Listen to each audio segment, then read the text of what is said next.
Assalamualaikum warahmatullahi wabarakatuh. Baik kawan-kawan semua, kesempatan kali ini kita temanya tentang perilaku hormat manusia kepada lingkungan.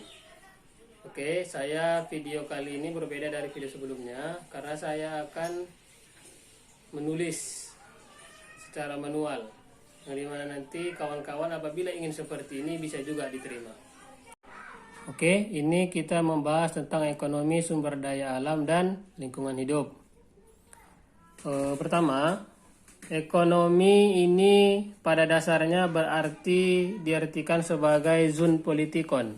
Zon politikon ini adalah, kalau kita bahas Indonesia kan, tidak ada makhluk, tidak ada manusia yang mampu untuk hidup tanpa membutuhkan bantuan atau melibatkan orang lain.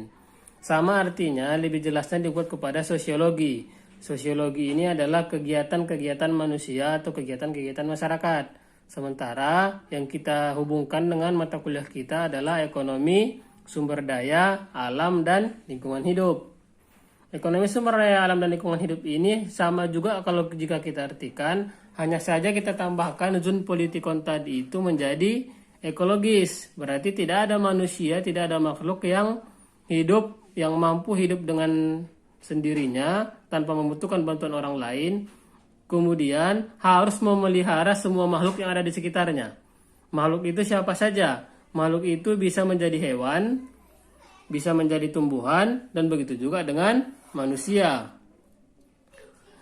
Apa maksudnya yang kita butuhkan di sini? Yang kita butuhkan di sini ini adalah untuk sikap hormat manusia. Sikap hormat manusia kepada semua makhluk, apakah dia tumbuhan maupun hewan. Bagaimana cara sifat hormatnya? Berarti kita diminta untuk menjaga dan melindungi, memelihara dan merawat. Walaupun seandainya makhluk hidup itu tidak memberikan keuntungan kepada kita. Jadi, kawan-kawan, kalau dalam kehidupan kita sehari-hari yang tidak langsung berhubungan dengan pengelola-pengelola yang untuk memberdayakan atau memelihara lingkungan dan alam, kita selalu berhubungan dengan hasil-hasil alam yang kita butuhkan, atau hasil-hasil dari pohon-pohon atau tumbuh-tumbuhan yang kita gunakan dalam kehidupan kita sehari-hari. Apa contohnya? Yang paling sering kita gunakan adalah tisu. Tisu ini apabila kita mubazir menggunakannya, itu salah satu bentuk sikap kita, sifat kita yang tidak menghargai alam dan tidak juga menghargai lingkungan. Bagaimana cara menghargainya?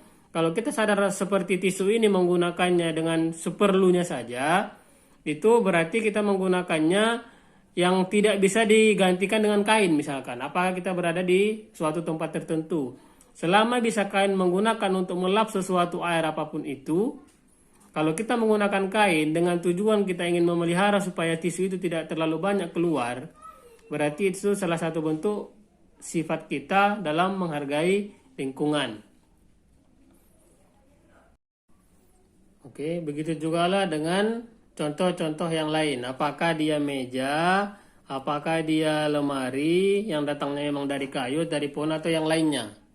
Jadi kawan-kawan selanjutnya dimintakan untuk menggunakan atau membayangkan sesuatu sifat selama ini, apakah Anda itu termasuk orang-orang yang menghargai lingkungan, yang menjaga dan memelihara sumber daya alam atau tidak. Apabila memang betul iya, silakan dijelaskan dalam bentuk apa itu pemeliharaannya, penjagaannya. Apa memang merasa tidak, berarti sudah saatnya untuk mengevaluasi diri. Oke, saya cukupkan sampai di sini. Silakan Anda ulang dalam bahasa sendiri. Apabila ada membutuhkan bahan tambahan, silakan baca bahan ajar yang sudah diterima oleh kawan-kawan semuanya. Sekian saya cukupkan. Assalamualaikum warahmatullahi wabarakatuh.